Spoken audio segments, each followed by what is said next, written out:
శ్రేష్టమైనటువంటి అమూల్యమైన ప్రశస్తమైన సమయంలోనికి మనం వచ్చి ఉన్నాం. ఏదో ఒకసారి అందరూ రెండు చేతుల పైకి గట్టిగా ప్రభు స్తోత్రం చెప్పండి. కాలములు సమయములు తండ్రి తన స్వాధీనమందు ఉంచుకున్నారు.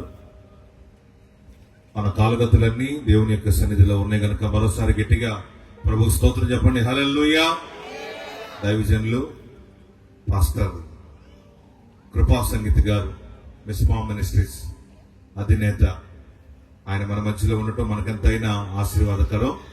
దైవ సేవకుని మనం గౌరవిద్దాం. దేవుణ్ణి గణపరుస్తూ ఒకసారి చేతులెత్తి గట్టిగా ప్రభు స్తోత్రం చెప్పండి. దైవ సేవకులు మన వాక్యాన్ని అందిస్తారు. శ్రద్ధగా విందాం. లేచి అటు ఇటు తిరగొద్దు. పిల్లలు కూడా మీ దగ్గరే మీరు కూర్చోబెట్టుకోవాలని ప్రేమపూర్వకంగా తెలియజేస్తున్నాం.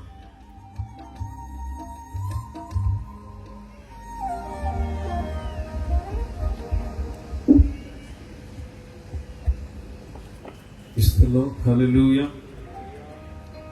దేవునికి స్తోత్రం. తీసిపోయారా? ముందుకొచ్చి కూర్చోండి బ్రదర్స్. కుర్చీలో ఉన్న వాళ్ళందరూ ఎవరు వెనక ఉండద్దు. జరిగేలాగా ముందుకు రండి. అందరం దగ్గరగా ఉండి దేవుని వాక్యాన్ని ధ్యానించుకుందాం. ఒకసారి చేతులెత్తి హల్లెలూయా చెప్పండి. హల్లెలూయా. ఈ మంచి అవకాశం దేవుడు మనకి ఇచ్చారు. ఔసత్ పెంతెకోస్తు చర్చ్ తరఫున ఈ సభలు జరగడానికి దేవుడు సహాయం చేశారు. ఇది 3వ రోజు. సభలోనికి నన్ను కూడా నడిపించిన దేవుడికి మహిమ కలుగును గాక. దైవజనులు కాలేబయ్య గారికి, క్రిస్టఫర్ గారు, మరి ఇక్కడ ఉన్న యేసుబాబు గారు, మరి ఇక్కడ ఉన్న దైవజనులందరికీ, ప్రత్యేకంగా యవన దైవజనులు మన డానియల్ గారికి, కూడి వచ్చిన మీ అందరికీ కూడా నా హృదయపూర్వకమైన వందనాలు. హల్లెలూయా. వినే ఓపిక ఆసక్తి ఉందా? నేను ఎక్కువసేపు చెప్పలేను, మీరు విన్నా కూడా చాలా తక్కువ టైం నేను దేవుని వాక్యం పంచుకుంటాను. కొంచెం ఓపికగా వినే కొంచెం సమయమైనా దేవుని మాటలు విందాం. యేసుక్రీస్తు ప్రభువు గురించి మనం అనేక విషయాలు వింటూ ఉన్నాం, ధ్యానిస్తూ ఉన్నాం. యేసుక్రీస్తు ప్రభు ఈ లోకానికి వచ్చి ఆయన మనస్సు, ఆయన ఉద్దేశం ఏమిటి, ఆయన మనసు ఏంటి, యేసయ్య హృదయంలో ఏముంది మనల్ని గురించి, ఆయన స్వభావము, ఆయన యొక్క మంచి గుణము, ఆయన యొక్క ప్రేమను మనం కొంత లోతుగా తెలుసుకునే ప్రయత్నం చేద్దాం. హల్లెలూయా. పరిశుద్ధ గ్రంథంలో నుండి లూకా రాసిన సువార్త, పరిశుద్ధ గ్రంథంలో నుండి లూకా రాసిన సువార్త 10వ అధ్యాయం. లూకా రాసిన సువార్త 10వ అధ్యాయం.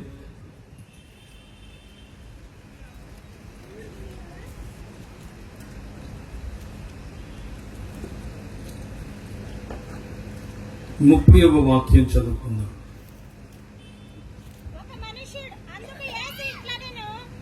నేనే చదవనా? ఎందుకంటే మీ దగ్గర మైక్ లేదు కదా, నేను చదువుతాను కదండి, అందరికీ వినపడాలి కదా.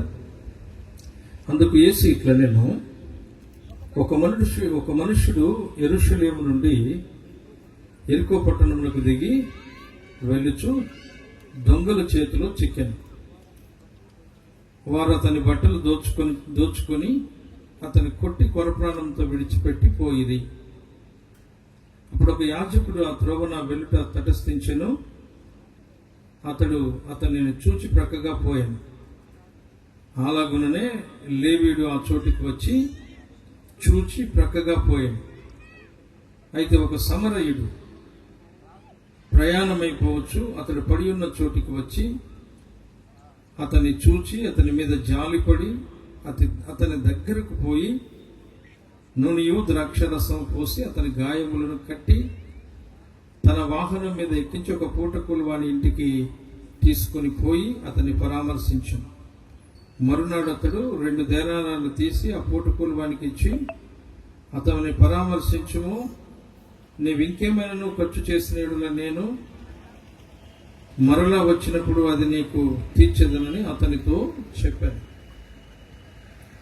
మన ప్రభు అయిన యేసుక్రీస్తు ఈ లోకంలోనికి వచ్చిన సంగతిని గురించి మనం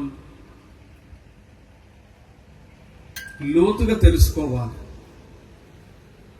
యేసు ప్రభువుని కొంతమంది మాత్రమే ప్రభువుగా, రక్షకుడిగా గుర్తించారు. యేసు ప్రభు యొక్క ప్రేమ లోతు ఎత్తు తెలియబడిన వారందరూ ప్రభు పిల్లలుగా మార్చబడుతున్నారు.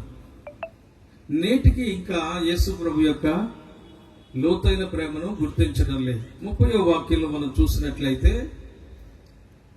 కొరప్రాణంతో యెరూషలేము నుండి యెరికోకు వెళ్ళి ఒక వ్యక్తి కొరప్రాణంతో, దొంగలతో కొట్టబడి కొరప్రాణంతో పడి ఉన్నాడు. ఇక లేవీయుడు, యాజకుడు సంగతి నేను మాట్లాడటం లేదు, కానీ సమరయుని గురించి మనం ఆలోచిద్దాం. ప్రక్కగా పోయే వాళ్ళు ఎందరో ఉంటారు, ఆ విషయాలు నేను మాట్లాడటం లేదు. కానీ 33వ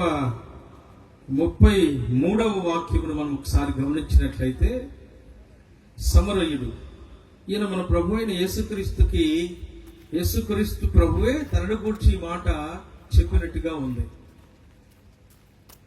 యేసు వచ్చి ఏం చేస్తాడు? యేసు వలన మనకు కలిగేది ఏమిటి? యేసయ్య ద్వారా మనం ఏమి పొందుతాం అనేది మనం తెలుసుకోవాలి. నీ స్థితిని చూసి ప్రక్కగా పోయేవాడు కాదు యేసు. నీ స్థితిని చూసి తనది కాదనుకునేవాడు కాదు యేసు. నీవెవరో, నీ స్థితి ఏమిటో ఎరిగిన దేవుడు. ఆ 33వ వాక్యంలో సమరయుడి గురించి ఎంత చక్కటి మాట ఉంది. అందుకే మంచి సమరయుడని మన ప్రభువుకు పేరు పెట్టబడింది. ఆ పేరు, ఆ మాట ఏమిటంటే, మంచి సమరయుడు అతను పడి ఉన్న చోటుకు వచ్చి నూనెయు ద్రాక్షరసం పోసి అతనికి కట్లు కట్టాడు. దేవుడి సన్నిధికి నీవు వచ్చినప్పుడు కృంగి, నిరాశ, నిస్పృహలతో వచ్చి ఉండవచ్చు. లోకంలో అనేక విధములైన గాయములు, దెబ్బల చేత నీవు కొట్టబడి ఉండవచ్చు. నానా విధమైన శ్రమలు నీకు కలిగి ఉండవచ్చు. లోకములో నీవు నలిగిపోతున్న వ్యక్తిగా ఉండవచ్చు. ఈ రాత్రి కూటమికి వచ్చిన నీతో నేనేం చెప్పదలిసానంటే, నీ గాయములు కట్టేవాడు ఒకడు ఉన్నాడు. ఆమేన్, హల్లెలూయా. యేసు దగ్గరకు వచ్చినప్పుడు ఆయన చేసే అద్భుతమైన పని ఏమిటంటే, నీ గాయములను కడతాడు. లోకంలో నానా విధం, అందుకని ప్రయాసపడి భారము మోసుకొనుచున్న జనులారా నా ఎద్దుకు రండి, మీకు విశ్రాంతి. నలిగిపోతున్న మన జీవితాలలో ఆదరణ అనుగ్రహించగలిగిన వాడు యేసు. శోధనలో పడి నలిగిపోతున్న వారిని విడిపించగలిగిన వాడు యేసయ్య. ఆయన కనికరము కలిగిన దేవుడు. ఆయన ప్రేమ లోతు ఎత్తును వివరించలేడు. ఆశ్చర్యకరుడైన దేవుడు. నమ్మినా నమ్మకపోయినా ఈ పరిస్థితిలో ఏముందంటే, ఇతడు యేసును నమ్మాడు అనే పరిస్థితిలో లేదు. అతడు కొరప్రాణంతో ఉన్నాడు, నలిగిపోతున్నాడు, రక్తపు మడుగులో పడి కొట్టబడుతున్నాడు. ఇక ప్రాణం మరుక్షణమా అనే పరిస్థితిలో ఉండగా చూస్తున్న వారు ఎవరైనా వెళ్ళిపోవచ్చును, కానీ యేసు నిన్ను విడిచిపెట్టిపోయే దేవుడు కాదు. ప్రతి దేవుని బిడ్డలను గమనించండి. రాత్రి నాకు కలిగిన, దేవుడు నాకు ఇచ్చిన ప్రకటన మీతో నేనేం చెప్తున్నానంటే, యేసు దగ్గరికి ఒక వ్యక్తి వచ్చినప్పుడు, లేక యేసు ప్రభు యొక్క సహాయం ఒక వ్యక్తి కోరినప్పుడు, లేక నానా విధమైన సమస్యలతో మనం కొట్టబడి పడి ఉన్నప్పుడు, లోకము నిన్ను చూస్తుంది, వెళ్ళిపోతుంది. లేక నిన్ను నిందిస్తుంది, నీ సమస్యకు కారణం నీవే అని నీకు వేలెత్తి చూపుతుంది. నలిగిపోతున్న వ్యక్తిని ఇంకా మాటలతో లోకం హింసిస్తుంది. అయితే యేసు అలాంటి వాడు కాదు. ఆయన కనికరము కలిగిన దేవుడు. దేవునికి స్తోత్రం. ఆయన మన యొద్దకు వచ్చి, వాక్యం ఏం రాయబడింది? ఆయన మన యొద్దకు వచ్చి, అతని యొద్దకు వచ్చి, అతని చెప్పాలి మీరు, అతన్ని చూచి జాలిపడెను. కనికరము కలిగిన దేవుడు ఆయన. మహాజాలి, కనికరము కలిగిన దేవుడు. ఆయన నిన్ను త్రోసివేసి వెళ్ళడు. లోకం నిన్ను విడిచిపెట్టవచ్చును, లోకంలో ఉన్న వారందరూ విడిచిపెట్టవచ్చును. నేను గమనిస్తున్నాను, లోకంలో ప్రేమలని చెప్పబడుతున్నవేవి నిజమైన ప్రేమలు కావు. యేసు ప్రేమ ఒకటే, అగాపే అని పిలువబడుతుంది. స్వార్థం లేని ప్రేమ, నిశ్చలమైన ప్రేమ, నీ నుండి ఏమీ ఆశించగా నీ కొరకు ప్రాణం ఇచ్చిన ప్రేమ ఆయన్ని. అపకారం మనసులో ఉంచుకోదు. 13వ అధ్యాయం కొరింథీ పత్రికలో రాసింది ప్రేమను గురించి లోతుగా. అపకారం మనసులో ఉంచుకోదు, అమర్యాదగా నడవదు, ఉప్పొంగదు. ఏం చేస్తుంది? నీకు ఉపకారం చేసే ప్రేమ. యేసు ప్రభు దగ్గరికి వచ్చి వ్యర్థంగా వెళ్ళిన వాళ్ళని నేను చూడలేదండి. యేసు ప్రభును నమ్మిన వాడు విడవబడడం చూడలేదు. యేసు ప్రభు ప్రేమ లోతుగా మనం ఎరగాలి. ఆయన అత్యంత జాలి కనికరం కలిగిన దేవుడు. యోనా గ్రంథంలో ఎంత చక్కగా యోనా చెప్తాడు చూడండి. యోనాకి ముందుగా ఒక ప్రకటన వచ్చింది నినివేల గురించి. వారి పాపము దేవుని ఎదుట విస్తారమైనందువలన ఆ పట్టణానికి శిక్ష వస్తుందని ప్రకటించడానికి యోనాను పంపించాడు. యోనా పట్టణానికి వెళ్ళడానికి మనకు తెలుసు ఎన్నో శ్రమలు పడి అక్కడికి వెళ్ళవలసి వచ్చింది. తనకు శోధనలు ఎదురైనప్పటికీ యోనా నినివేకు చేరడం జరిగింది. నినివేలో దేవుని ఉగ్రత వస్తుందని ప్రకటించిన తర్వాత యోనా ఆ పట్టణానికి ఏమి సంభవిస్తుందో అని అక్కడ కూర్చున్నాడట. అయితే దేవుడు వారందరూ వారి గోనపట్టలు కట్టుకొని వారు పశ్చాత్తాపడి వారి పాపములు ఒప్పుకున్నప్పుడు దేవుడు అక్కడికి రావలసిన శిక్షను రాకుండా క్షమించాడు. ఆయన కనికరము గల దేవుడు. ఎంత పాపి అయినా దేవుని వైపు తిరిగితే, పశ్చాత్తాప పడితే, తమ పాపములను దేవుని ఎదుట ఒప్పుకుంటే ఆయన మహాకనికరము గల దేవుడు, క్షమిస్తాడు వెంటనే. ఆ మాటనే యోనా గ్రంథంలో అంటాడు, నీవు అత్యంత జాలియు కనికరము కలిగిన దేవుడవు. దేవునికి స్తోత్రం. హల్లెలూయా. చేతులు చెప్పండి. కొంచెం ఓపిక తెచ్చుకోండి. కొద్ది నిమిషాలు దేవుని వాక్యం విందాం. దయవుంచి వినండి. మన దేవుని గురించి, మన యేసయ్య మాటలు నాకు ఎంతవరకు ఎక్కువ టైం అనిపించినట్టు అనిపించలేదు. నేను 7 గంటలకే వచ్చాను. ఇంకా ఒక గంట పాడితే బాగుండేమో అనిపించింది. మీకేమనిపించిందో నాకు తెలియదు. ఒకవేళ ఆల్నైట్లు అలవాటు అయిపోయో ఏమో మాకు తెలియదు కానీ హల్లెలూయా. ఈ వాతావరణం చూస్తుంటే తెల్లవారులు ఇక్కడే ఉండాలా అనిపిస్తుంది. సరే, మనం చూస్తున్నాం. ప్రజలకు కాదు మనకు కావలసింది. వచ్చినంత వరకు దేవుడి చిత్తంలో ఉన్న వారు ఇక్కడ ఉన్నారు. మనం నేర్చుకోవలసిన విషయం ఏంటంటే, మన దేవుడు కనికరము గల దేవుడు. నీవు రానుద్దేశించిన కీడు చేయక పశ్చాత్తాపడతావని నాకు తెలుసు. ఆ దుర్మార్గులను నువ్వు క్షమించావు, ఆ పాపలను నువ్వు క్షమించావు, ఆ నినివే శిక్ష రాకుండా చేశావు. ఇది నాకు నా పట్టణంలో ఉండగానే తెలుసు. చూడండి, నినివేకి ఎవరు తెలుసు అంటే కనికరము కలిగిన దేవుడు తెలుసు. దేవునికి స్తోత్రం. ఎంత దుర్మార్గులైనానండి దేవుని యొద్దకు వచ్చి, ప్రభు దగ్గరికి వచ్చి, ప్రభు పాదాల మీద పడి, ప్రభువా నేను పాపిని, ప్రభువా నేను నీకు విరోధముగా పాపం చేశానంటే ఆయన క్షమిస్తాడు. తప్పిపోయిన ఉపమానంలో యేసు ప్రభు నేర్పిన పాఠము అదే.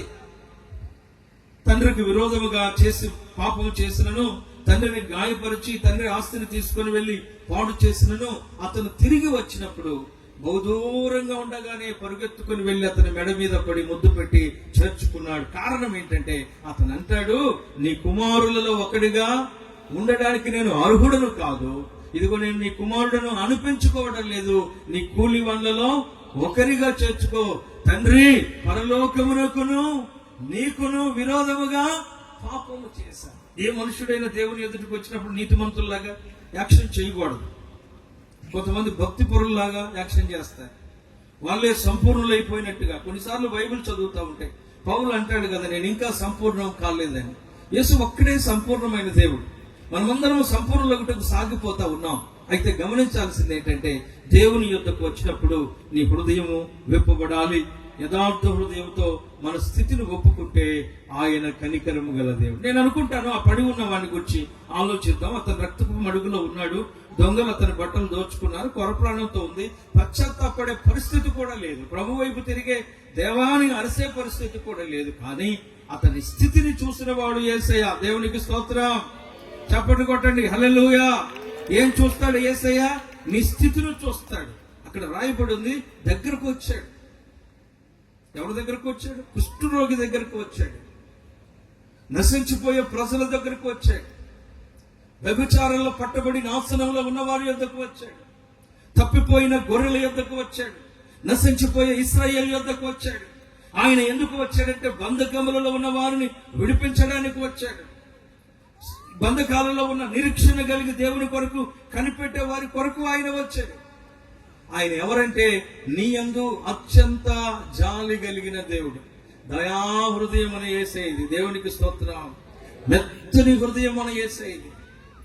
నీ మీద నాకు ఇక్కడ ఉన్న మనందరి మీద ఆయన జాలి కనికరము సమృద్ధిగా ఉంది. నీ యొద్దకు వచ్చి అతని యొద్దకు వచ్చి అతని గాయములను కట్టి అతని తన గాడుల మీద ఎక్కించుకొని పూటకూలి వాని ఇంట చేర్చి. చూడండి, ఇంత శ్రద్ధ ఎవరికి ఉంది? ఎవడో దారిన పడిపోయి ఏదో అయిపోతూ ఉంటే చూసి చూడనట్టు వెళ్ళిపోయే రోజులు ఇది. ఒక ఇంటి వారే కన్న వారికే విరోధంగా లేచిన పరిస్థితులు మనం లోకంలో చూస్తున్నాం. కట్టుకున్న వారు తీర్మానాలను మరిచి, కట్టుకున్న వారు భార్యాభర్తల ప్రేమలు చూస్తున్నాం. అదేదో తీర్మానం, నేను కూడా పెళ్లిళ్ళు చేయిస్తాను, నాకు కూడా లైసెన్స్ ఉంది. ఏంటి ఆ తీర్మానం? నాకే సరిగ్గా పూర్తి గుర్తున్నది. అది ఏంది? వ్యాధి అందును చెప్పాలి మీరు. వ్యాధి అందును అమ్మ చెప్పండి, మీరు ఎవరు క్రిస్టియన్ మ్యారేజ్ చేసుకోలేదా? వ్యాధి అందును ఆరోగ్యం అందును, ఇంకా అప్పుల్లో లేదా? ఏమేమి ఉన్నాయి అక్కడ? వ్యాధి అందును, ఆరోగ్యం అందును, లేమి అందును, కలిమి అందును, నీ ఆస్తిలో, దీంట్లో మాత్రం పర్ఫెక్ట్. దేవునికి స్తోత్రం. లేవు ఈరోజు. మునుపటి పెద్దల కాలం ఏమో కానీ ఇప్పుడు ఉదయం పెళ్లి, సాయంత్రం విడాకు. యేసు ప్రభువుని గురించి నేను చెప్తున్నాను, మనుషుల గురించి కాదు. అది మానవ ప్రేమ వంటి ప్రేమ కాదు. జాలి కనికరము కలిగిన ప్రేమ. నీ కట్టు కట్టి నిన్ను లేవనెత్తి నిన్ను మోసి నీ క్షేమమును విచారించే దేవుడు ఆయన. సువార్త విన్న వాళ్ళని, మారు మనసు పొందిన వాళ్ళని ఆయన రోడ్ల మీద వదిలేయడం లేదు. సంఘం ఒకటి ఉంది మనకి. సంఘ కాపరికి అప్పగిస్తున్నాడు. కాపరి కన్నీళ్లతో మనల్ని కాస్తున్నాడు. దివారాత్రులు, ఉపవాస కూటాలు, కడుపు కట్టుకొని కన్నీళ్లతో, వార కోడికలు, సంవత్సర కోడికలు, విస్టింగులు, అవి ఎంత ఘోరం చూస్తాం మనం. అర్ధరాత్రి ఫోన్ చేస్తారు, 1 గంటకి అమ్మాయికి దెయ్యం పట్టింది రమ్మని. దేవునికి స్తోత్రం. రాత్రింబవళ్ళు నిద్రాగారాలు మాని దేవుడు హృదయంలో పెట్టిన భారమును బట్టి, యేసయ్యకు ఏ హృదయం ఉందో దేవుడు అదే హృదయాన్ని సేవకునికి ఇచ్చి సంఘములో నియమిస్తున్నాడు.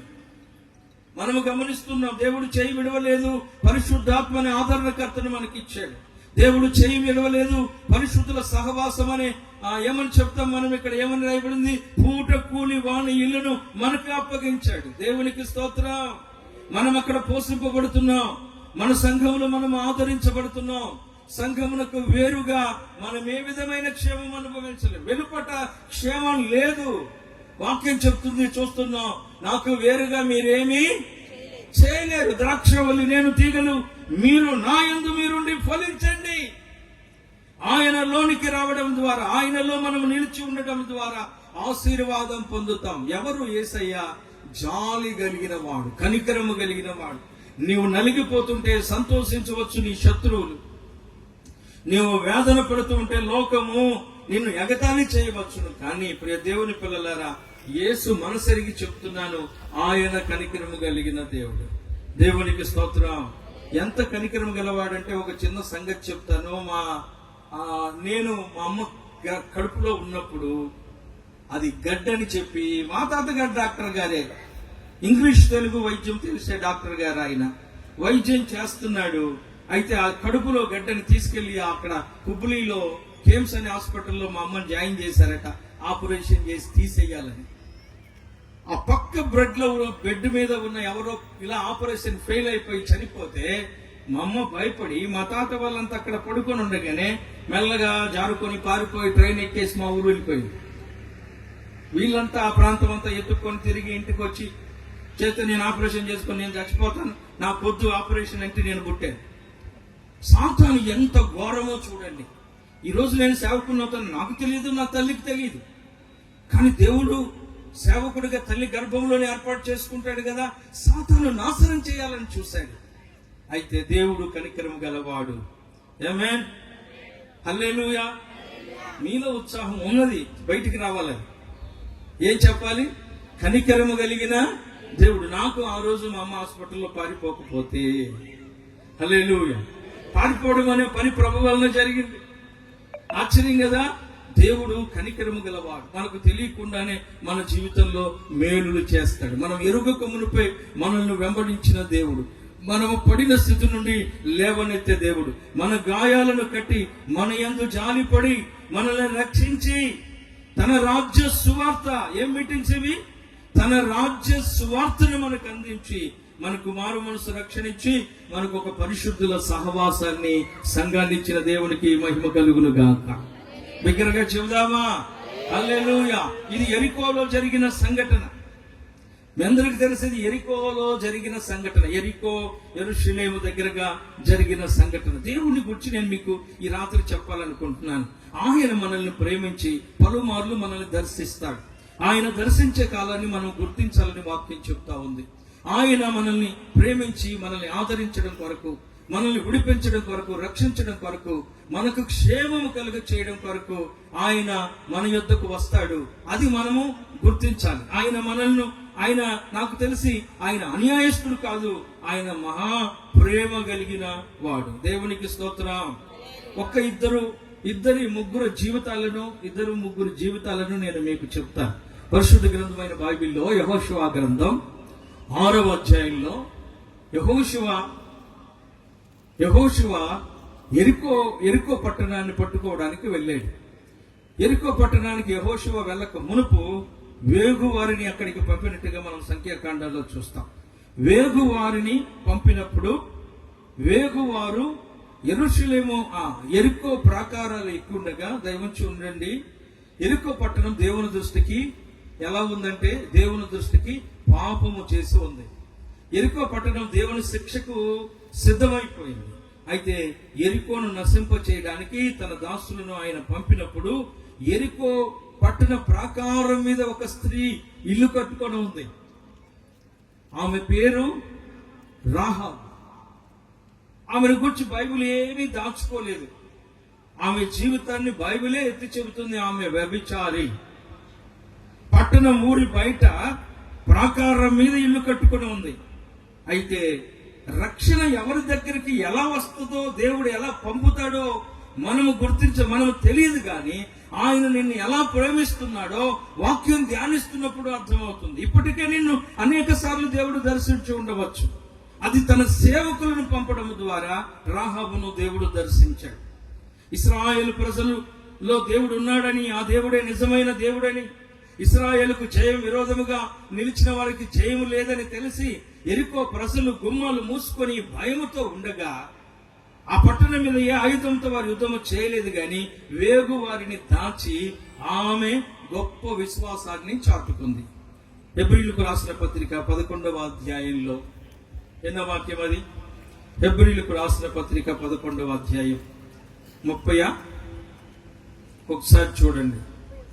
హెబ్రీ పత్రిక 11వ అధ్యాయం విశ్వాసమును బట్టి ఎన్నో వాక్యం అది? 31. విశ్వాసమును బట్టి రాహాబు అను వేగుల వారిని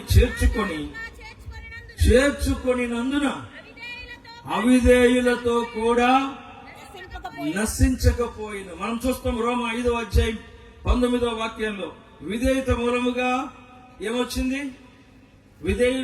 ఒకరి విధేయత వలన, ఏమంటే వాక్యం తెలీదా? ఏలయనగా ఒక మనుషుని విధేయత వలన, అవిధేయత వలన అనేకులు పాపులుగా మార్చబడ్డారు. అలాగే ఒక మనుషుని విధేయత మూలముగా ఆమె యేసుక్రీస్తు నిన్ను ఎంత ప్రేమిస్తున్నాడంటే, ఆయన దేవుడై ఉండి, దేవదూతల మధ్యలో ఆరాధించబడేవాడై ఉండి, రాజులకు రాజుగా, ప్రభువులకు ప్రభువుగా ఉన్న దేవుడై ఉండి, సృష్టిని కలుగ చేయడానికి మూలమై ఉండి, సృష్టికి వారసుడై ఉండి, సమస్తమైన మూలముగా కలిగిన ఆయన శరీరాకారంలో తన్ను తాను తగ్గించుకొని దీనుడై మనుషుని ప్రేమించి ఈ లోకానికి ఎందుకు వచ్చాడు అంటే, నిన్ను రక్షించి నీ పాపము నుండి విడిపించి నిత్య జీవము కలుగ చేయడానికి. అక్కడికి రాహాబును రక్షించడానికి, ఆ పట్టణం నాశనానికి ముందు ఆ పట్టణంలో కొందరినైనా రక్షించాలని వేగువారిని దేవుడు పంపించాడు. అయితే వేగువారిని చేర్చుకోవడానికి అందరూ ఇష్టపడలేదు. వేగువారికి చోటిచ్చిన ఒక్క రాహాబు, అక్కడ రాయబడి ఉంది, విశ్వాసమును బట్టి రాహాబు, దేవునికి స్తోత్రం, రాహాబు విశ్వాసమును బట్టి రక్షింపబడింది. అతని ఇంటి వారిని అందరినీ రక్షించుకుంది, అవిధేయులతో పాటు నశించలేదు. ఈ మాట మనం నోవాహు ఓడ కడుతున్నప్పుడు కూడా అనేకులు అవిధేయులై నశించిపోయారనే మాట చూస్తాం. సువార్త ఆది నుండి దేవుడు ప్రకటిస్తున్నాడు, ప్రతి మనిషి రక్షించబడాలని, ఎవరు నశించుకోకూడదని, మనందరూ దేవుని ఎరిగిన వారుగా, నమ్మిన వారుగా, దేవుని రాజ్యానికి వారసులుగా కావాలని, దేవుని పిల్లలుగా మార్చబడాలని తన సువార్త సేవకుల ద్వారా అందిస్తున్నాడు. దూతల ద్వారా కాదు, సేవకుల ద్వారా అందిస్తున్నాడు. ఇది దేవదూతలకు ఇవ్వని పరిచర్య. ఆమేన్, హల్లెలూయా. తన సేవకుల ద్వారా దూతను పంపించాడు. మీకు సువార్తను గుర్చిన భారం ఇక్కడ ఉన్న సేవకులు కాదు. మీకు బైబిల్లో ఒక సంఘటన చెప్తా. చనిపోయిన ఆ ధనవంతుడు పరలోకానికి వెళ్లి, పరలోకానికి కాదు, పాతాళానికి వెళ్లి అక్కడ వేతనకర స్థలము నుండి అబ్రహాము రొమ్మున ఉన్న లాజరును చూసి, ఇదిగో నా సహోదరులను రక్షించడానికి, నా సహోదరులకు సువార్త ప్రకటించడానికి లాజరును పంపించమని అడిగాడు. దయవచ్చి వినండి, లాజరు కాదు, ప్రభు వాక్యం చెప్తుంది మోషే ఏలియాలు ఉన్నారు. ఇప్పుడు మోషే లేడు, ఏలియా లేడు, కానీ సేవకులను గురించి చెప్తున్నాడు. మోషే ఏలియాలు ఉన్నారు. దేవునికి స్తోత్రం, హల్లెలూయా, హల్లెలూయా. వారిలో ఒకడు సువార్త చెప్తే ప్రజలు నమ్మకపోతే, యేసు ప్రభు తన దూతలు, సేవకులు ఎవరు అంటే యేసు ప్రభు పంపిన దూతలు అని బైబిల్ చెప్తుంది. యేసు ప్రభు దూతల సువార్తకు అవిధేయులైతే మనము నశించిపోతాం. ఇది కాలము సమీపించింది, ఇక కొంచెమే కాలం ఉంది, ప్రభు త్వరగా రాబోతున్నాడు. ఇది యుద్ధ కాలము, ప్రకృతి వైపరీత్య కాలం, అపాయకరమైన కాలంలో మనం ఉన్నాం. మనమందరం యేసుని ఎరుగు నిమిత్తమే దేవుని రాజ్య సువార్త సభలు మనకు జరుగుతూ ఉన్నాయి. దేవునికి స్తోత్రం. ఎరికోను గురించి మాట్లాడుతున్నాను నేను. ఎరికోలో మొదట ఒకడు పడిన వాణి ఎలా విడిపించాలన్నది యేసయ్య జాలి. అనాది కాలములోనే, యెహోషువ కాలంలోనే, ఆ రోజు మన పితరుల కాలములోనే ఎరికో ప్రజలను రక్షించడానికి తన దూతలను పంపిన దేవుడు ఆయన. దేవునికి స్తోత్రం, హల్లెలూయా. ఎవరు విశ్వసించి, అందుకే యేసు తన శిష్యులను పంపుతూ చెప్తాడు, మీరు ఏ ఇంటికి వెళ్తారో దానికి శుభమని చెప్పండి, ఏ ఇంట్లో చేర్చుకోరో దుమ్ము దులిపిరమ్మని చెప్పాడు. ఒకవేళ సేవకుడని, ప్రవక్తని, లేక మీలో చిన్నవాడిని ఒకరిని చేర్చుకుంటే ఆ సేవకుని ఫలము పొందలేరని నేను మీతో చెప్తున్నాను. ఈ లోకంలో దీవించబడాలను, ఐశ్వర్యవంతులు కావాలను యేసు దగ్గరికి మీరు రావాలని నేను కోరడం లేదు, కానీ అవన్నీ యేసు ఇవ్వగలడు. వాటన్నిటికంటే గొప్పదేంటే మరణము నుండి జీవమును మనకు అనుగ్రహించగలడు. దేవునికి స్తోత్రం. నిత్య జీవమిచ్చు దేవుడు ఆయన, పాపము నుండి మనల్ని విడిపించే దేవుడు ఆయన, మనకి దేవుని రాజ్యమును. అందుకనే ఆయన విధేయుడై, ఆయన తగ్గించుకొని, దాసుని స్వరూపం తగ్గించుకొని, శిలువ మరణమంతా ఆయన శ్రమను అనుభవించి మనకు రక్షణ సిద్ధపరిచాడు. ఒక్కరు మాత్రమే ఎరికోలో రక్షింపబడ్డారు, రాహాబు ఇశ్రాయేలీలో చేర్చబడింది. నేటికి రాహాబు వంశం ఇశ్రాయేలీలలో ఉంది. యేసుక్రీస్తు రాహాబు వంశములో నుండి ఈ లోకానికి రావడం దేవుడు చేసిన గొప్ప కార్యం. నశించుదాని వెదకి రక్షించుటకు మనుష్య కుమారుడు వచ్చాయన మాట నిజమైనది. యేసుక్రీస్తు మహా కనికరము గలవాడు. నేను అనుకుంటాను, చాలా మంది ఇలా అంటారు, ప్రభు రాకడ ఇంకెందుకు ఆలస్యం, త్వరగా రావచ్చు కదా, ఇప్పటికే 2000 సంవత్సరాలైంది, ఇంకెప్పుడు అని. నిజంగా నేను అనుకుంటాను, ఆయన ఇంకా దీర్ఘశాంతం నిలిచి ఉండగా అని, ఇంకా దీర్ఘశాంతం కలిగి ఉన్నాడు. కడవరి ఆత్మ రక్షింపబడే వరకు ఏ ఒక్కరు విడవబడకూడదని, ప్రతి మోకాలు వంగాలని, ప్రతి నాలుక స్తుతించాలని ఆయన మన కొరకే ఇంకా దీర్ఘశాంతంతో ఎదురు చూసి ఈ రోజును మనకు అనుగ్రహించున్నారు. దేవునికి స్తోత్రం. కనుక నేను మీకు చెబుతున్నాను, ఎరికో పట్టణము అనే మాటకి సుగంధము అని అర్థం, లేక చంద్రపట్టణము అని అర్థం. ఎరికో సుగంధమే గాని పేరుకు అది దుర్గంధమే. నశించిపోయే ఆ ప్రజలకి ఆనాడు వేగువారి సువార్త అందింది. ఆ తరువాత చూస్తున్నాం, ఎరికోలో మంచి సమరయుడిగా క్రీస్తు తన్ను కనబరుచుకోవడం. మరొక మాట కూడా మనం చూస్తాం. దైవంచి గమనించండి. మార్కు సువార్త 10వ అధ్యాయం 46వ వాక్యం నుండి ఒక సంగతి జరిగిన విషయం రాయబడి ఉంది. మార్కు సువార్త 10వ అధ్యాయం 46వ వాక్యం. వారు యెరికో పట్టణములకు వచ్చిరి. ఆయన తన శిష్యులతో ఆయన జనసమూహములతోనూ యెరికో నుండి బయలుదేరి వచ్చుచుండగా పట్టణములకు వచ్చాడు. ఆ పట్టణములో నుండి వెళుతున్నాడు. చదవండి.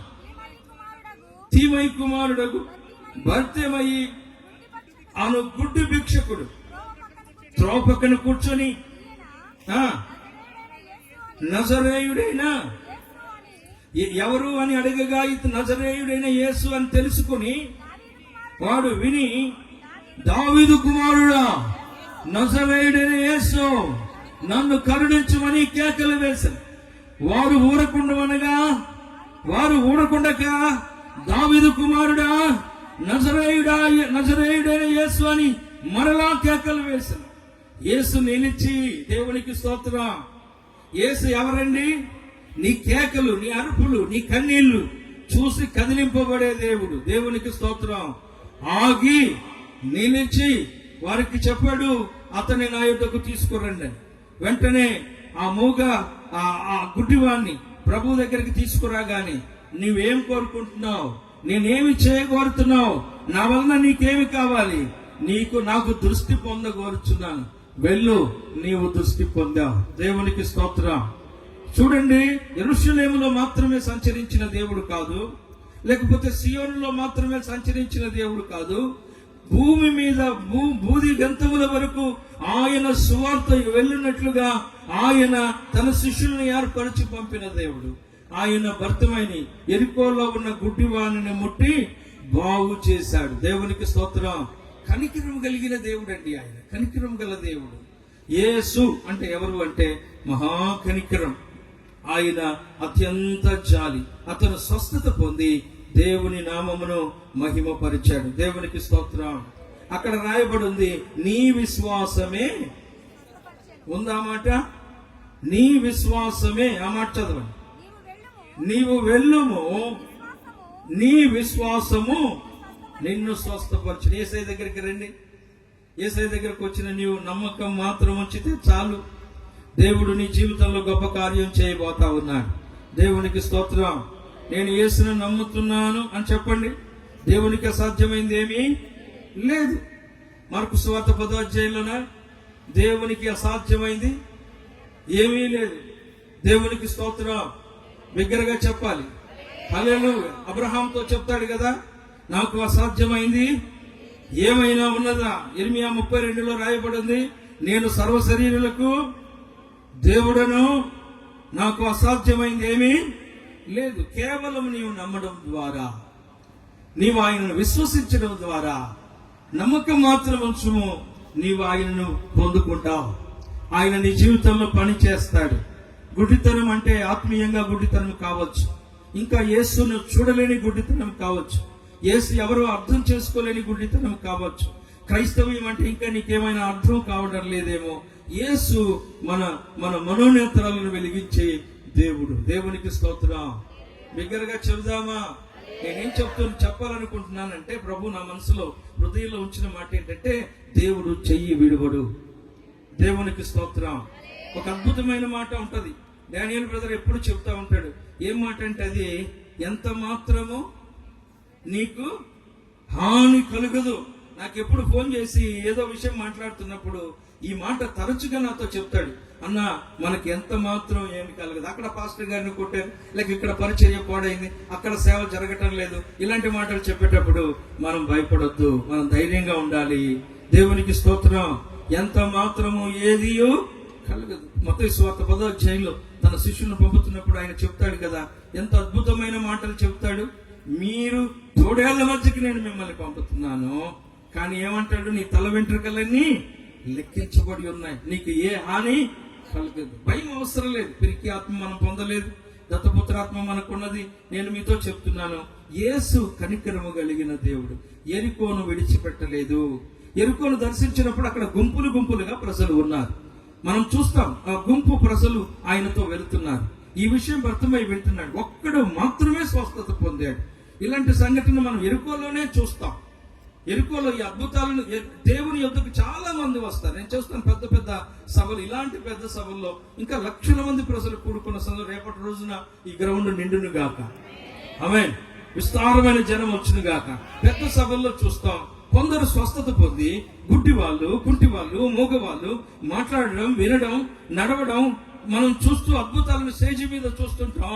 కింద మాత్రం వీల్ చైర్ లో వచ్చిన వాడు మరలా తోసుకొని వెళ్ళిపోతా ఉంటాడు. నేను అంటున్నాను, దేవుడు చేయి విడిచేవాడు కాడు. దేవునికి స్తోత్రం. హల్లెలూయా, హల్లెలూయా.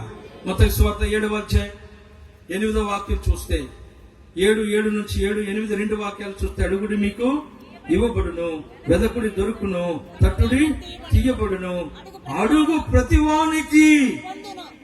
దేవునికి స్తోత్రం.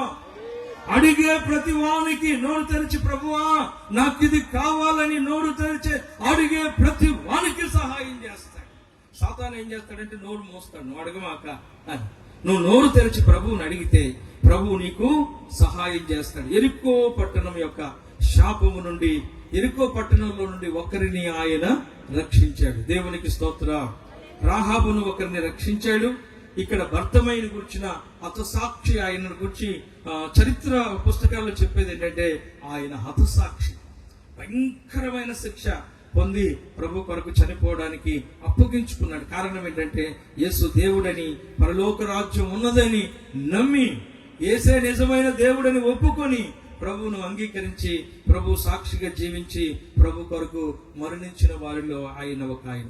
మనం లూకాసు వార్త 19వ అధ్యాయం 1 నుండి మనం 2 మాటలు చదువుకుందాం. లూకాసు వార్త 19వ అధ్యాయం. ఆయన సంచరించుచు ఎరికో పట్టణము గుండా, ఎరికో పట్టణములో ప్రవేశించి దాని గుండా పోవచ్చుండెను. చూడండి, అనేక సార్లు యేసు ప్రభు ఎరికోకు వస్తూనే ఉన్నాడు. అనేక సార్లు యేసు ప్రభు ఎరికోలో సంచరిస్తూనే ఉన్నాడు. అనేక సార్లు ఎరుకల్లో సువార్త ప్రకటిస్తూనే ఉన్నాడు.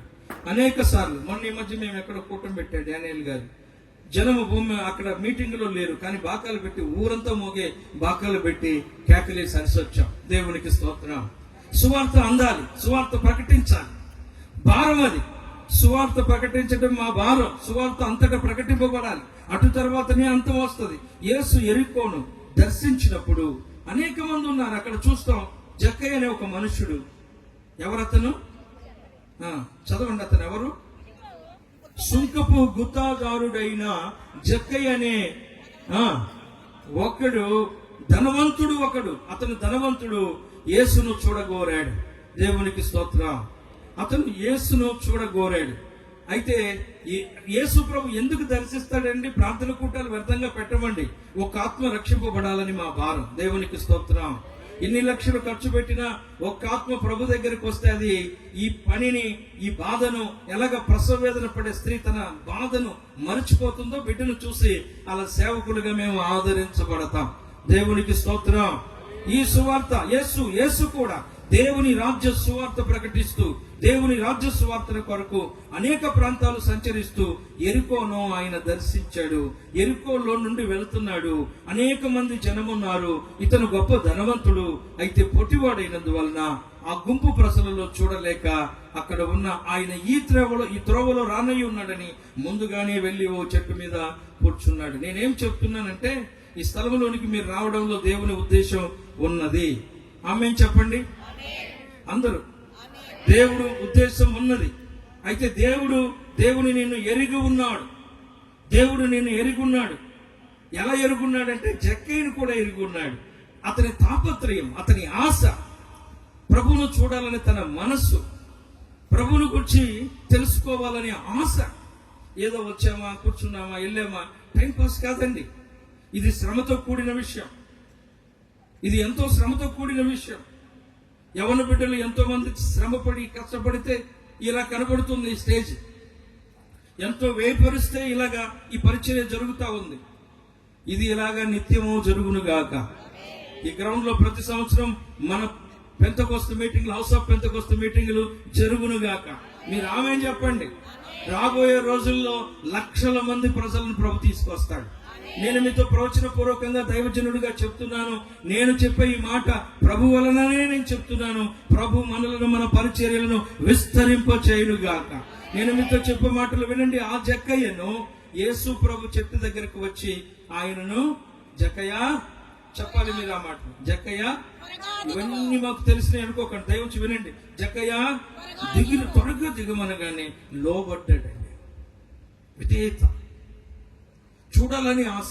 ఆయనే వచ్చి జక్కయ్య అని పిలిస్తే ఇంకా ఏముంది, త్వరపడి నేను నీ ఇంటి ఉండాలి అని చెప్పగానే యేసయ్యను ఇంటికి తీసుకువెళ్ళాడు. నేను గమనిస్తున్నాను ఆ వాక్యం. కొన్ని 37 సంవత్సరాలు నా సేవ, ఎన్నోసార్లు ఆ వాక్యాన్ని చదివాను.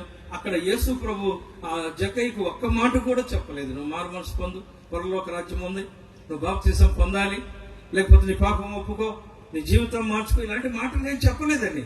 యేసయ్య ఇంటికి వస్తే ఏమైపోయింది, జక్కయ్య జీవితం మారిపోయింది. పశ్చాత్తాపపడటం మొదలు పెట్టాడు. తన పాపమును గుర్చి హృదయంలో నొచ్చుకున్నాడు, వేదన పడ్డాడు. తన కన్నీళ్లతో తన హృదయం, తన జీవితం కన్నీళ్లతో తన సమస్తం తడిచిపోతుంది. కన్నీళ్లతో కుంగిపోతున్నాడు. ప్రభు దగ్గరికి వచ్చి అంటాడు, ఇదిగో నేను అన్యాయం చేశాను, నేను పాపం చేశాను, ఎంతో మందిని దోచుకున్నాను, ఎంతో మందిని ఇబ్బంది పెట్టాను, ఎంతో మందిని గాయపరిచాను, నా జాబ్ అలాంటిది, ధనాపేక్షతో మరింతగా నేను ఇతరులను హింసించి, బాధించి, అన్యాయంగా సంపాదించాను, నేను ధనవంతుడిని కావాలని. ఇప్పుడు నాకు ధనమొద్దయ్యా, ఎవరు కావాలి, యేసయ్యా నువ్వు కావాలి. దేవునికి స్తోత్రం. బిగ్గరగా చెబుదామా, ఎవరు కావాలి? డబ్బు కంటే గొప్పవాడండి యేసయ్య. డబ్బు సంతోషం ఇవ్వలేదు, డబ్బు సమాధానం ఇవ్వలేదు. గొప్ప ధనము మనకు గర్వాన్ని పుట్టించవచ్చు, అహంకారాన్ని పుట్టించవచ్చు, దైవత్వానికి, దేవునికి మనల్ని దూరం చేయొచ్చు. బైబిల్ చెప్తుంది కదా, ధనము సమస్త కీడులకు మూలమని. ఈ ధనము మనల్ని నాశనపరుస్తుంది. మనం అనుకుంటాం ధనము అవసరమే, ధనం కావాలి, ధనం పొందాలని. నిన్ను గురించి చింతించే దేవుడు నీకు కావలసిన దాన్ని ఇస్తాడు. నిన్న నేను ఒక సభకు వెళ్ళాను, ఇలాగే మీటింగ్ జరుగుతుంది. అయ్యగారు లేచి గ్యాస్ బండ 3,200 అయిందని ప్రార్థన చేయండి అందరూ అంటున్నాడు. యుద్ధం ఆగాలంటున్నాడు. ఇదిగో ఇక్కడ పిల్లలు ఉన్నారు, ఆ మీటింగ్కి వచ్చిన మా సేవకులు. నేను చెప్తున్నాను వారి ఎదుటని. ఆయన దగ్గర అన్నాను, ఈ యుద్ధం యేసయ్య వచ్చేదాకా ఆగదు. ఇదిగో 20 రోజులు ఆగింది అనుకుంటున్నారేమో, ఆగదు. ఇవి ప్రభు రాకడకు సూచనలు. భూకంపాలు కలుగుతాయి, యుద్ధాలు వస్తాయి, గ్యాస్ బండ పెరుగుద్ది, కానీ నీకేం జరగదు. నిన్ను గూర్చి ఆయన చింతిస్తున్నాడు. నీకేం అవసరమో ఆయనకు తెలియదు. నీవేమి ధరించాలో, ఏమి తినాలో. చూడండి, ఆకాశ పక్షులు విత్తవు, కోయవు, కొట్లలో కూర్చుకోవు, వాటిని తృప్తిపరుస్తున్న దేవుడు ఆయన. మీరు పిచ్చుకల కంటే శ్రేష్ఠులు. మీకేమి కావాలో నిశ్చయముగా వస్త్రం ధరింపజేస్తాడు, నిశ్చయముగా ఆహారం ఇస్తాడు, నిన్ను నిశ్చయముగా ఆశీర్వదిస్తాడు. నిన్ను కాపాడువాడు, కునుకడు, నిద్రపోడు, నీకు తోడై ఉన్నాడు, నిన్ను విడువడు. కనుక నువ్వు గుర్తించాల్సింది ఏంటంటే, దేవునికి స్తోత్రం. ఆ బ్రదర్ కి చెప్పాను ప్రసంగంలోనే, సేవకులు నేను తక్కువ చేయాలని నా ఉద్దేశం కాదు. గ్యాస్ బండ్ సంగతి పక్కన ఉంచు, యుద్ధములు జరగనియండి, ప్రభువు రాబోతున్నాడు, సిద్ధపడండి. దేవునికి స్తోత్రం. ఎవరి ప్రాణాలు పోవాలని నేను కోరుకోవటం లేదు. ఆ యుద్ధములు యేసయ్య వస్తున్నాడని చెప్తా ఉన్నాయి. భూకంపాలు ఆది నుండి బైబిల్లో ఎన్నో భూకంపాలు వచ్చాయి.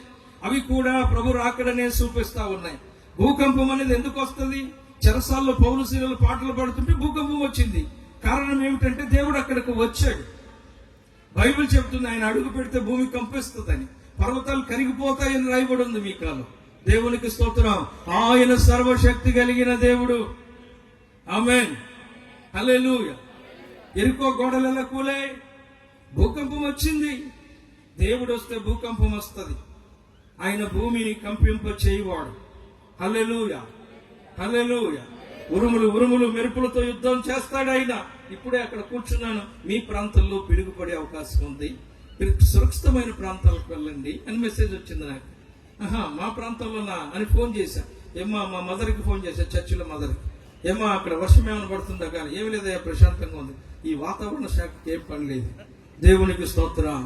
వాళ్ళు చెప్పిన చోట పడదు, ఎక్కడో పడుద్ది. నేను మీతో చెప్పే మాట ఏంటంటే, ఇవన్నీ ప్రభువు రాకడకు సూచనలే. సరే, నేను మీతో చెప్తున్నాను. జక్కయ్య ఏమంటున్నాడు? నేను అన్యాయముగా తీసుకుని, నా మాటలు చదవండి. నేను ఎవని యొద్దనైనను అన్యాయముగా దేనినైనాను తీసుకొని ఉంటే 4 గంటలు చెల్లిస్తాను. ఇది పశ్చాత్తాపం. పరలోకం ఎవరికి కావాలి? వద్దా బ్రదర్? ఇక్కడికి వచ్చి పరలోకం కావాలి, చేయొద్దండి. చాలా కష్టంగా ఉంది చేయెత్తడం. ఆ డాక్టర్ గ్రూపుల దగ్గర, మంత్రుల మీటింగుల దగ్గర నేనున్నానంటారు మీరు. సర్వశక్తి గల దేవుడు. నేను ఇలాగే డాండేల్లో ప్రసంగం చేస్తా ఒక బ్రదర్, మీరు ఎవరికి కారు కావాలి అన్నాను. ప్రేరేపణ వచ్చింది. ఎవరికి కావాలి అంటే ఒకడు బుడ్డోడు చేయెత్తాడు. ఆడు తిక్కలోడు చర్చిలో, నాలంటోడు. ఆడు చేయెత్తాడు. చివర అందరూ వాడి వైపు చూసి నవ్వారు. పక్క ఏంటి, నీకు కారు కావాలా, ఏం చేస్తావని. నేను అన్నాను, నీకు వచ్చునుగాక అని. ఆమెనండి, వచ్చునుగాక.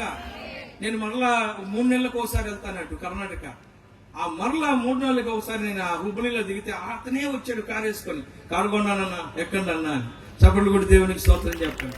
సర్వశక్తి కలిగిన దేవుడు, మహిమ గల దేవుడు, కనికరము గల దేవుడు. ఆయన జక్కయ్యను రక్షించాడు. ఇతను కూడా అబ్రహాము కుమారుడే. జక్కయ్యను గురించి చెప్తున్నాడు. ఎరికో లోకమునకు సూచనగా ఉంది. ఎరికో శాపమునకు సూచనగా ఉంది. ఎరికో చీకటికి సాదృశ్యంగా ఉన్నది. ఎరికో నాశనానికి గుర్తుగా ఉన్నది. యేసయ్య నాశనం నుండి రక్షించడానికి ఎరికోను దర్శిస్తూ సంచరిస్తూ వచ్చాడు. గాని అనేక మంది ఆయనను వెంబడించారు. గాని యేసయ్య అన్నట్టు మీరందరూ రొట్టె ముక్కల కొరకే అని, యేసయ్య అన్నట్టు అద్భుతాన్ని కోరే మీరు వ్యభిచారులారా అని గద్దించినట్టు ఆయన కోరుకునేది ఏమిటి తెలుసా? మారు మనస్సు. ఆమేన్. ఆయన కోరేది ఏమిటి తెలుసా? పాప క్షమాపణ. ఈ రోజు నీవు పాపంను ఒప్పుకొని మారు మనసు పొంది ప్రభు వైపు తిరగాలన్నది ప్రభు ఆశ. ఈ రోజు ప్రభును దేవుడిగా రక్షకుడిగా అంగీకరించాలని ఆయన కోరిక. బైబిల్ చెప్తుంది, దినమెల్లా ఆయన చేతులు చాపున్నాడు. ఒక్కరు నశించడం ఆయనకు ఇష్టం లేదు. సువార్త నీకు అందునుగాక. దేవునికి స్తోత్రం. నేను అన్నని అడిగా, డానియేల్ అన్నని, వాక్యం ఏం చెప్పాలని. సువార్త అన్నాడు. దేవునికి స్తోత్రం. నేనేవో మర్మాలు చెప్పి మిమ్మల్ని ఏదో ప్రసంగం చేసి ఈ పెద్ద సభలో నేనేంటో అని అనుకుంటూ సిద్ధపడొచ్చా. పక్కన పెట్టి యేసును ప్రకటిస్తున్నాను, వినండి. నన్ను రక్షించిన యేసు. ఈ సందర్భంలో మా అమ్మగారి గురించి చెప్పాలి. మా అమ్మ పేరు రంగమ్మ అండి. రంగమ్మకు ముందు పూనకాల రంగమ్మ. నేనే దైవత్వాన్ని వ్యతిరేకించి మాట్లాడటం లేదు, నా ఇంట్లో సంగతి చెప్తున్నాను. ఆమె పూనకాల రంగమ్మ. ఆమె పూనకం వచ్చి ఊరికి నాకేడ గుడి కట్టండి, నాకాడ గుడి కట్టండి, ఊరంతా గుళ్ళు కట్టించు. తుదకి నాకు ఒక జబ్బు చేసినప్పుడు నేను చావు బ్రతుకులో ఉండగా ఎవరో చెప్పారు, అక్కడ పెంతెకొస్తేల ప్రార్థన కూటాలు జరుగుతున్నాయి, మీ అబ్బాయిని ఎత్తుకొని వెళ్ళు అంటే ఆ మీటింగ్స్కు నన్ను మోసుకొని వెళ్తే అక్కడ దైవజనులను తల మీద చేయిబెట్టి ప్రార్థన చేశారు.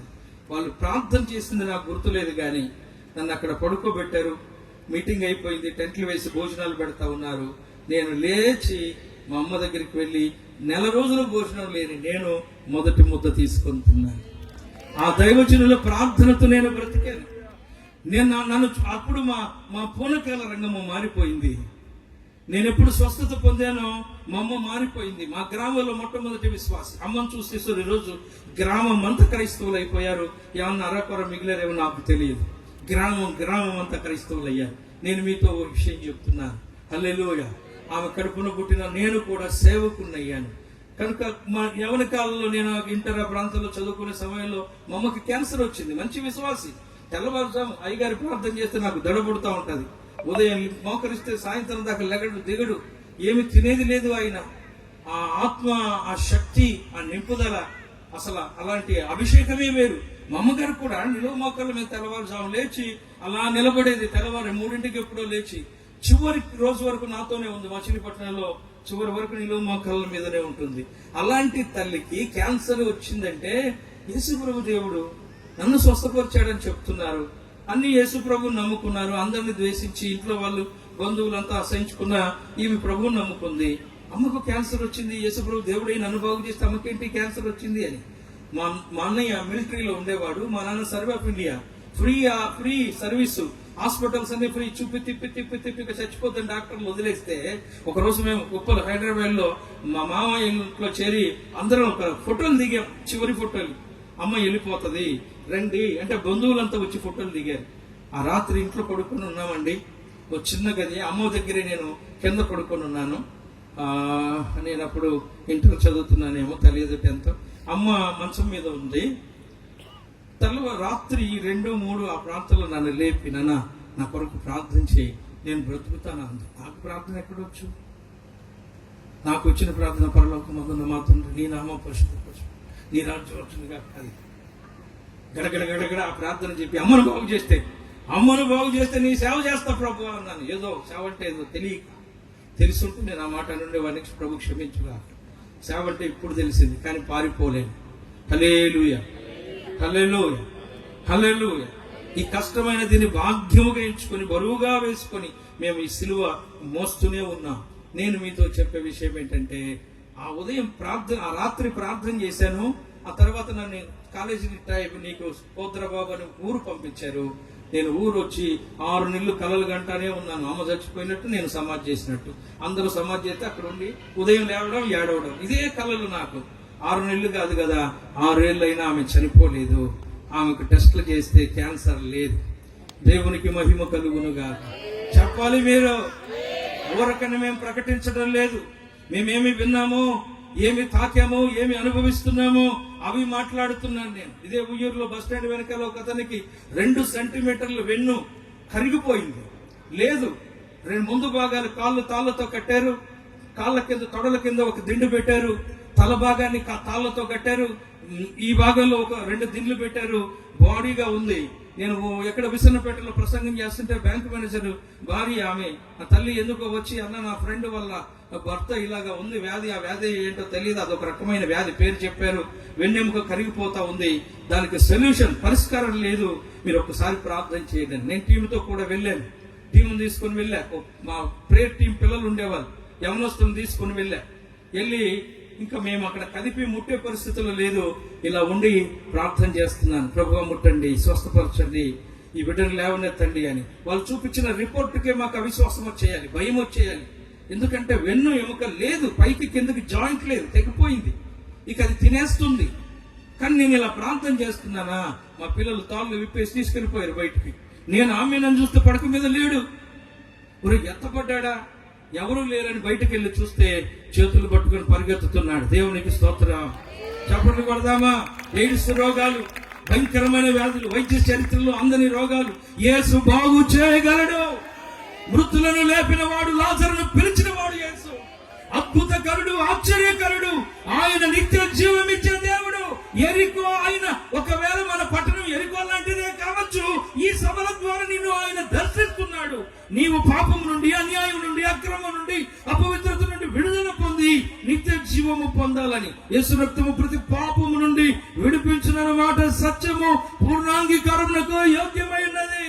యేసు మన పాపముల కొరకు చనిపోయాడు, ఆయన నిత్య జీవం ఇచ్చువాడు. ఆయన మరణించి తిరిగి లేచాడు. పునరుద్ధానము జీవము యేసే. నా యందు విశ్వాసం ఉంచువాడు చనిపోడు. హల్లెలూయా, హల్లెలూయా. బిగ్గరగా చెబుదాం, హల్లెలూయా. ఆయన దర్శిస్తాడు, నిన్ను తాకుతాడు. ఆ సమయం నువ్వు గుర్తించాలి. ఆయన ఒకసారి చెప్పాడు, నేను మిమ్మల్ని చేర్చుకోవాలనుకున్నాను. కోడి తన పిల్లల కింద రెక్కల కింద చేర్చుకున్నట్టు చేర్చుకోవాలనుకున్నాను. నేను నీ యొద్దకు వచ్చాను, నువ్వు గమనించలేదు. ఆయన మన పొలిమేరలో సంచరిస్తాడని అపోస్తలుల కార్యంలో ఉంది. ఆయన ఎప్పుడు దూరంగా లేడు. నీవు ఆయన ఎరుగు నిమిత్తం, నమ్ము నిమిత్తం, ఆయన సజీవుడని తెలుసుకున్న నిమిత్తం, ఆయన సేవించిన నిమిత్తం, సువార్త ద్వారా అనేక సార్లు నేనే దేవుడను, నేనే సజీవుడను, నేనే నీ కొరకు ప్రాణం పెట్టిన దేవుడను, నేనే నిత్య జీవం ఇచ్చే దేవుడనని సువార్త నీకు అందుతూనే ఉంది. ఒకవేళ లోపడకపోతే, ఇంతవరకు ప్రభుత్వ హృదయంలో చోటు ఇవ్వకపోతే, ఈ రాత్రైనా ప్రభు వైపు తిరిగి, ప్రభువా నాకింత చోటు నువ్వు కావాలి అని కోరుకుంటే, ఆయన నీలోనికి వచ్చి నీకు నిత్య జీవము అనుగ్రహించువాడు. దేవునికి స్తోత్రం. హల్లెలూయా. బిగ్గరగా చెబుదాం, హల్లెలూయా. కనుక దేవుడు ఏ స్థితి నుండైనా, ఎంత ఘోరమైన పరిస్థితి నుండైనా మనల్ని రక్షించాలన్నది ఆయన కోరిక. అందరూ రక్షింపబడడం లేదు, నమ్మిన వారు రక్షింపబడుతున్నారు. ఆయన వైపు తిరిగిన వారు రక్షింపబడుతున్నారు. తమ పాపములను గురించి తెలుసుకుని యేసునే విడుదలిచ్చి దేవుడిని నమ్మి ఆయన తట్టు తిరిగిన వారు, పశ్చాత్తాపడిన వారికి రక్షణ దొరుకుతా ఉంది. దేవా నేను పాపిని, దేవా నేను పాపిని అని తల ఎత్తి చెప్పుటకు ధైర్యం లేక కేకలు వేయి వాడిని నీతిమంతులుగా మార్చే దేవుడుగా ఉన్నాడు. ప్రభు దగ్గరకు వచ్చి, దేవా నా పాపమును క్షమించమని అడిగితే నీతిమంతునిగా మార్చే దేవుడు ఆయన. ఇదిగో పరిపెత్తుకుని వెళ్ళు, నీ పాపములు క్షమించబడినగా కానీ చెప్పిన దేవుడు. అమ్మా ఇక మీదట పాపము చేయొద్దు, నీ పాపములు క్షమించబడినవని చెప్పిన దేవుడు. యేసు పాపిని పరిశుద్ధునిగా మార్చబోతా ఉన్నాడు. యేసు దోషిని నిర్దోషిగా మార్చబోతా ఉన్నాడు. యేసు పరలోక రాజ్యానికి మనల్ని సిద్ధపరచాలని తన పిలుపు కొరకై యేసు క్రీస్తు రాజ్య స్వార్థ సభలు మన కొరకు సిద్ధపరచబడ్డాయి. ఇప్పుడు దేవుని బిడ్డలారా వినండి, రాత్రి నీ కొరకే ఈ సభలు, నీ కొరకే ఈ సభలు. నువ్వు ప్రభు వైపు తిరగాలని, ప్రభుకింత చోటు ఇవ్వాలని, ప్రభు రక్షణ పొందాలని. రాహాబు రక్షింపబడి ఇశ్రాయేలీయులలో చేర్చబడింది. ఇదిగో భర్తమై రక్షింపబడి శిష్యులలో చేర్చబడ్డాడు. ఇదిగో జక్కయ్య రక్షింపబడి యేసయ్యను వెంబడించాడు, సాక్షిగా బ్రతికాడు. మనము కూడా గమనిద్దాం, సువార్త అందరికీ చేరాలి, సువార్త అందంతటా ప్రకటింపబడాలి. అటు తర్వాత అంతం రావాలి. ఇప్పుడు సిద్ధమవుతున్నది. ఇదిగో ఇశ్రాయేలు చిగురించబడే సిద్ధంగా ఉన్న కాలం, యుద్ధ కాలం, భయానకమైన కాలంలో మనం ఉన్నాం. ప్రకృతిలో చెప్పబడినవి భూకంపాలు సూచనలన్నీ కనబడుతున్నాయి. యేసు త్వరగా రాబోతున్నాడు కనుక ప్రియ బిడ్డ, ప్రేమకునే నీ హృదయంలో చోటించి నీవు మాత్రమే నన్ను రక్షించగలవని, నీవు మాత్రమే విడిపించగలవని ఆయనను చేర్చుకుందాం. వాక్యం ఇలా చెప్తుంది చూడండి. నిన్ను అందు కనికరపడి నీ యొద్దకు వచ్చి నీ జీవితాన్ని కట్టే దేవుడు ఆయన. నీ యొద్దకు పంపి తన దాసులను నిన్ను అగ్ని నుండి రక్షించిన, రాహాబును రక్షించినట్టు రక్షించే దేవుడు ఆయన. నీ యొద్దకు వచ్చి నీ పాపం నుండి విడిపించి నీతిమంతునిగా మార్చే దేవుడు. అందరూ లేచి నిలబడండి, ప్రార్థన చేసుకుందాం. దేవుని చంద్రులు లేచి నిలబడాలి, ప్రార్థన చేసుకుందాం. లేచి నిలబడి కళ్ళను మూసి చేతులెత్తి ఈ రాత్రి ఎరుకో వంటి నీ జీవితాన్ని, మారా వంటి నీ జీవితాన్ని మధురంగా మార్చగలిగినటువంటి దేవుడని ఆయన సూటిగా తేటగా మాట్లాడి ఉన్నారు. ఏ శాపంతో, ఏ అంధకార సంబంధమైనటువంటి స్థితిగతుల మధ్యలో ఈ 3వ రాత్రి సభలోనికి నీవు వచ్చావో సమస్తాన్ని ప్రభు చూస్తూ ఉన్నాడు. నీ జీవితాన్ని ఆశీర్వాదకరంగా మార్చడానికి ఆయన నీ మధ్యలోనికి వచ్చి ఉన్నాడు గనక చేతులెత్తి ఈ గ్రౌండ్ లో ఏ స్థలంలో నీవు నిలబడి ఉన్నా నా ప్రియ సహోదరుడా, సహోదరి, దేవుడు నీ ఎద్దుకు వచ్చుచున్నాడు. ఆయన నిన్ను చూస్తున్నాడు, ఆయన నీతో మాట్లాడాడు, నిన్ను ధైర్యపరుస్తూ ఉన్నాడు గనక ప్రభువా నీవు నన్ను ధైర్యపరిచినందుకు మీకు స్తోత్రాలు ప్రభువా, నాతో మీరు మాట్లాడినందుకు మీకు కృతజ్ఞతాస్తుతులు ప్రభువా, నా జీవితాన్ని మీకు అప్పగిస్తున్నాను ప్రభువాని హృదయపూర్వకంగా ఈ 3వ రాత్రి సభలో నా ప్రియ సహోదరుడా, సహోదరి, దేవునికి నీ జీవితాన్ని అప్పగించుకుందాం. హృదయపూర్వకంగా ప్రార్థన చేద్దాం. ప్రభు నిన్ను ఆశీర్వదించడానికి, నీ శాపాన్ని కొట్టివేయడానికి, దీవెనికరంగా నిన్ను మార్చడానికి ఆయన ఈ 3వ రాత్రి సభలో నీ ఎదుట నిలిచి ఉన్నాడు. తన సావుకులను ప్రభు నిలబెట్టి దీవెనికరంగా ఆయన నీతో మాట్లాడి ఉన్నారు గనక మౌనంగా ఉండక చేతులెత్తి ఈ 3వ రాత్రి సభలో దేవుడు నీతో మాట్లాడిన విధానాన్ని బట్టి ప్రార్థన చేద్దాం. ఎవరు మౌనం ఉండొద్దు. మౌనంగా ఉండటానికి మనం ఈ స్థలానికి రాలేదు నా ప్రియ సహోదరుడా. ఇది ఒక ప్రశస్తమైనటువంటి సమయం, ప్రభు నీతో మాట్లాడేటువంటి సమయం. దేవుడు ఆ పట్టణమును చూచి ఆ పట్టణము విషయమై కన్నీరు కార్చి దాని విషయమై దుఃఖించారని రాయబడి ఉంది. ఇదిగో నీ స్థితిని మార్చడానికి నీ వద్దకు వచ్చాడు. నీ విషయమై ఆయన కన్నీరు కార్చాడు. కల్వరి శిలువలో నీ శాపమంతరిని కొట్టివేసి దీవెనికరముగాను ఆశీర్వాదకరముగాను నిన్ను ఒక ఉన్నతమైనటువంటి స్థితిలో ప్రభు నిలబెట్టడానికే ఈ రాత్రి ప్రభు నీ మధ్యలోనికి వచ్చిన్నాడు గనుక మౌనంగా ఉండక చేతులెత్తి ప్రార్థిద్దాం. హల్లెలూయా, హల్లెలూయా, హల్లెలూయా.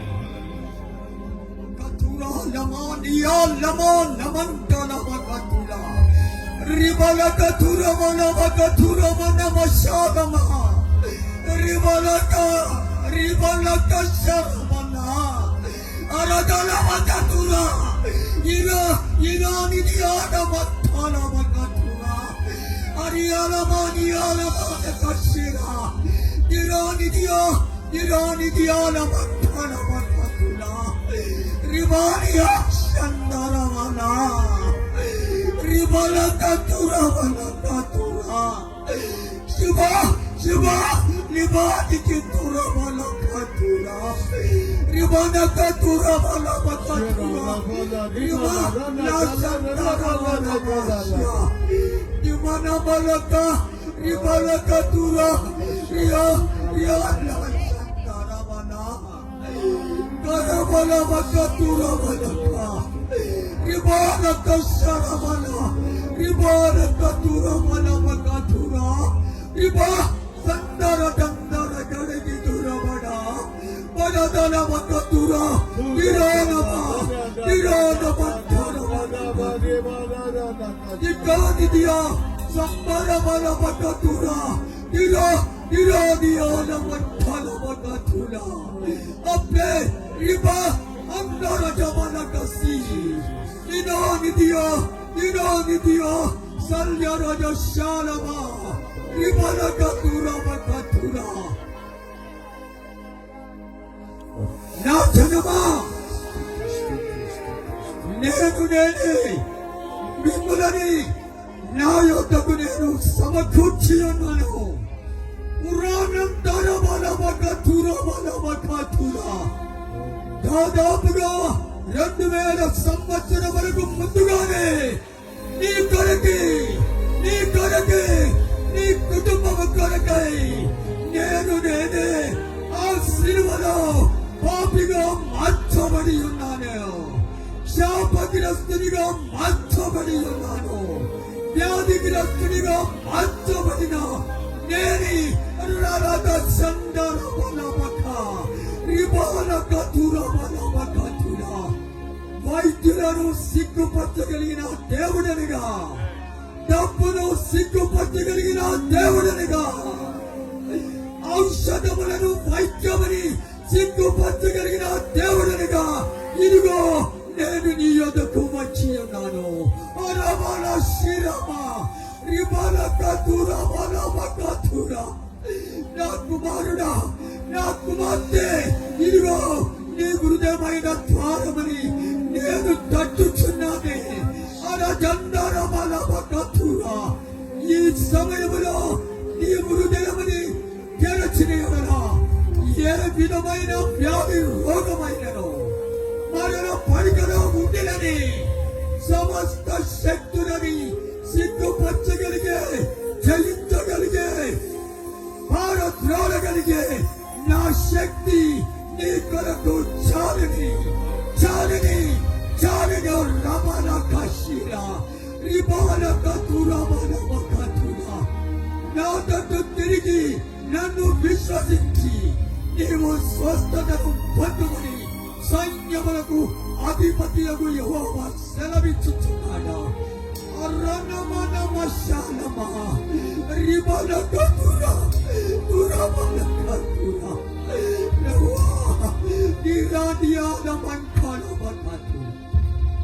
ప్రియులారా, ఈ రాత్రి సమయంలో మీకు ఏ వ్యాధి, ఏ రోగముండని మీ చెయ్యిని ఆ ప్రాంతంలో మీరు పెట్టుకోనండి. ప్రభు అయిన యేసు, నజరేయుడైన యేసు నిన్ను ముట్టబోతున్నాడే. వైద్యులను సిగ్గుపరిచే దేవుడిగా, డబ్బును సిగ్గుపరిచే దేవుడిగా, ఔషధములను సిగ్గుపరచగలిగిన దేవుడు నిన్ను ముట్టబోతున్నాడు. మరియా రబలక శరబలక రిబలక దురబలక దుర. అవును ప్రభువా, ఈ సమయంలో నీ యొక్క బిడ్డని ఏ వ్యాధి రోగముల చేత తమ చేతిని ప్రభువా ఉంచుకొని ఉన్నారు. ఇదిగో నేను ఈ వ్యాధి చేత దీర్ఘకాలముగా నేను బాధపడుతున్నానని చెప్పుకుంటున్న బిడ్డల కొరకై నా సంతానమనా వరబలక దుర ఇప్పుడే స్వస్థత, అర చట్టరి విషలమా రిబలక దురబల అర చానిదియాల మంకలమక దుర రిబాలియాల మంకలమక దుర. ఇదిగో యేసు ప్రభువైన నిన్ను ప్రశ్నిస్తున్నాడు. నీవు స్వస్థపడ కోరుచున్నావా? అని ఆయన నిన్ను తేరి చూచి నిన్ను అడుగుతున్నాడు. ప్రభువా, నేను స్వస్థపడగోరుచున్నాను అని నీవు నోరు తెరిచి ఆయనకు మొర పెట్టుతుండగానే నీవు స్వస్థతను పొందబోచున్నావు.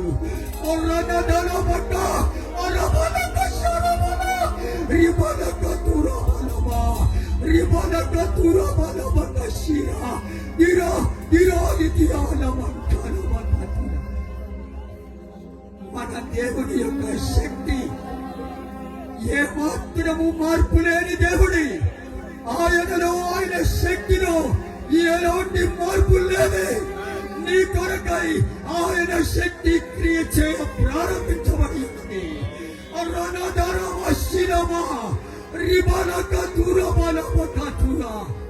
కేవలము నిన్ను మాత్రమే కాని నీ ద్వారా నీ కుటుంబంలో ఉన్న వారిని ఆయన స్వస్థపరచబోచున్నాడే, ఆయన రక్షింపబోచున్నాడే.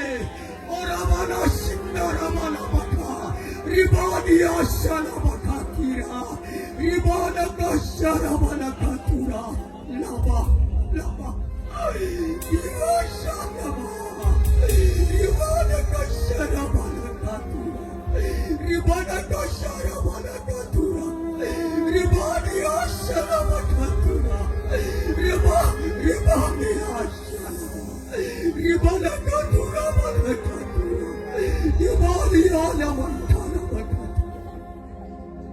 సర్వశక్తి కలిగినటువంటి సర్వాధికారము కలిగినటువంటి తండ్రి కుమార పరిశుద్ధాత్మ దేవుడు, మీ వలె జాలి కలిగిన దేవుడు ఈ లోకములో ఎవరునూ లేరు. ఏ మానవునికి జాలి లేదు, ప్రేమ లేదు, కనికరము లేదయా.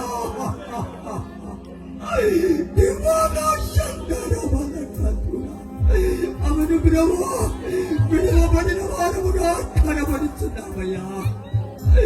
విడువబడిన మమ్మను మీరు మా సమీపములకు వచ్చి మమ్మలను తేరి చూచి మమ్మలను రక్షించుటకి, మమ్మలను స్వస్థపరచుటకి, మమ్మను విడిపించుటగాను మీ కనికరము జాలితో మీరు మాతో మాట్లాడిన విధానమును బట్టి మీకు స్తుతులు స్తోత్రములు చెల్లిస్తున్నానయ్యా.